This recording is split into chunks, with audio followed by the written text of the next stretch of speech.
দর্শক, সিরাজগঞ্জের শীতের আগাম সবজির বাজারে আমরা খবর জানবো। সরাসরি যুক্ত হচ্ছেন সহকর্মী হিরকগুণ। হিরকগুণ, শীত তো আসি আসি করছে, কেমন দেখছেন বাজারের সবজি এবং দাম কেমন পড়ছে এখন? আসলে সিরাজগঞ্জের বাজারে কিন্তু যে শীতের সবজি সেটি কিন্তু আসতে শুরু করেছে। বিশেষ করে ফুলকপি, বটবটি, সিম সহ বিভিন্ন যে সবজি শীতকালীন সেগুলো কিন্তু আজকে আমরা বাজারে দেখেছি। এবং আমরা এখন রয়েছি ঠিক সিরাজগঞ্জে, যেটি পাইকারি সবজির বাজার।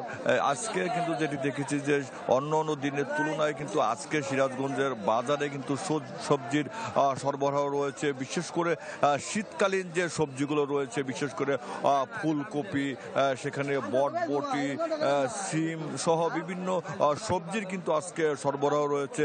তবে ক্রেতাদের জন্য একটি স্বস্তির খবর হচ্ছে যে আজকে বাজারে সবজি সরবরাহ বেশি থাকায় সেখানে ফুলকপি, কাঁচামরিচ, বটবটি সহ একাধিক সবজির দাম কিন্তু কমেছে।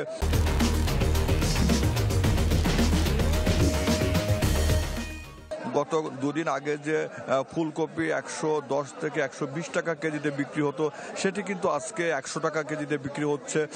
শীতকালীন যে সবজি বটবটি, সেটি গত দুদিন আগে 80 টাকা কেজি দরে বিক্রি হলেও কিন্তু আজকে বিক্রি হচ্ছে 70 টাকা কেজি দরে। এবং কাঁচামরিচের দামও কিন্তু আজকে কমেছে। যে কাঁচামরিচ দুদিন আগে ছিল 130 থেকে 40 টাকা, সেটি কিন্তু আজকে 120 থেকে 125 টাকা কেজিতে বিক্রি হচ্ছে। এছাড়াও কিন্তু পেঁয়াজ আগের দামেই বিক্রি হচ্ছে 75 টাকা কেজি, আলু 15 থেকে 20 টাকা কেজি। এবং এছাড়াও যে শীতকালীন যে শাক সবজি রয়েছে, বিশেষ করে আজকে আমরা যেটি দেখেছি যে মূলা এবং মূলার শাক, সেখানে অন্য অন্য যে সবজিগুলো রয়েছে, সিম, বটবটি, সব কিছুর কিন্তু আজকে এই পাইকারি বাজারে কিন্তু সরবরাহ বেশি রয়েছে। যে কারণে বিক্রেতারা বলছে যে গত কয়েকদিনের তুলনায় কিন্তু আজকে সবজির দাম কিন্তু অনেকটাই কমেছে। বিশেষ করে এই যে পাইকারি বাজারটি রয়েছে, এখানে কিন্তু বিভিন্ন গ্রাম থেকে যারা কৃষক, তারা কিন্তু তাদের উৎপাদিত যে ফসল সেগুলো কিন্তু আসলে নিয়ে আসে। যে কারণে কিন্তু এই বাজারে টাটকা শাকসবজি পাওয়া যায়। এবং গত কয়েকদিনের এই বাজারটি চলা থাকলেও আজকে আমরা যেটি দেখেছি যে সরবরাহ বেশি থাকায় কিন্তু শীতকালীন সবজি সহ অন্য অন্য শাকসবজির দাম কিন্তু অনেকটাই কমেছে। সারিকা। হিরকগুণ, ধন্যবাদ আপনাকে।